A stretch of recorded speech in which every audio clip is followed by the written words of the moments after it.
Well, we've got our first tropical storm of the season coming this way. It's supposed to be here tomorrow night, I believe. So when you have a boat on a trailer in a driveway, it's a little tough to make preparations. About the only thing I can really do is tie it down to the trailer. I don't have the in-ground screw-in hold downs that we have at our sailing club. So that's a definite disadvantage, but that's part of the risk of being at home. Yeah, the boat is supported by 3 jack stands. I don't think it's going to commence to bouncing, which is usually what causes all the grief. Now I blocked all 4 wheels front and back so that it shouldn't roll. Forward, I've reconfigured the strap. It was going above the roller there. It looks like it'd be better for my purposes of the storm to have it a little bit lower. Tightened it somewhat. Didn't get too crazy about the tightness though. I did put a little more power on the jack, but this is most of the weight I've got set on the yellow jack stand below. I think it's more stable than the wind down variety there with the wheel on it. That's also scheduled for replacement. It's getting weak and it tends to lean a lot, and it's making me nervous. I really don't think we have a lot to worry about with this. It's supposed to be a fairly weak system. The thing is, though, is you have to be prepared. You can't assume that it will be nothing. By the time you do that, you get a full-blown hurricane. Yeah, I haven't gotten the hatch covers replaced yet, and they're in such sad shape that there's a gap that forms right where the duct tape is at, surprisingly enough. So I'm going to leave that taped up. I've got all the ports closed.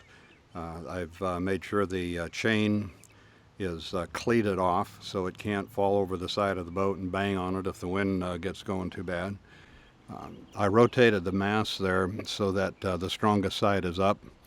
Hopefully if we happen to do catch a branch, that it won't damage it too bad. Of course, I've flushed out the scuppers and things like that, tried to tie down everything that can be tied down, even the straps there that hold the bimini up.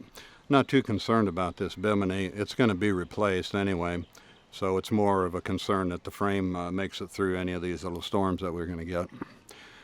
From what I understand, there's one that's got about an 80% chance of coming here, and there's another one that's forming that'll come by in about a week or so, they claim.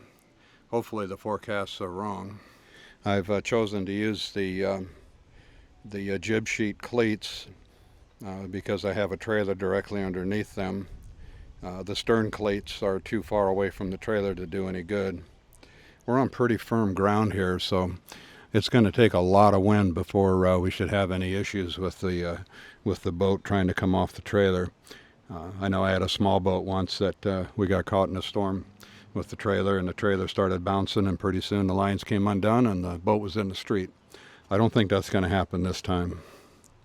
Incidentally, these jack stands, while they look like they're buried, they're really sitting on a foundation of bricks, and then that's of course dug down through the top layer of the mulch to a solid ground. So I really don't think there's going to be too much danger of the trailer starting to bounce. This is one of the feeder bands that come through on these storms. Pretty minor stuff, not much different than the rains that we get every day anyway. And of course we're hopeful that nothing else develops out of this. But with these kind of things, you never really know, so we'll just have to be careful. With this kind of storm, you never know what's going to happen, so I've done everything I can do, so now it's a matter of just waiting to see what happens. Kind of wish I would have got that ladder in before the rain started, though. Have to work on that next time.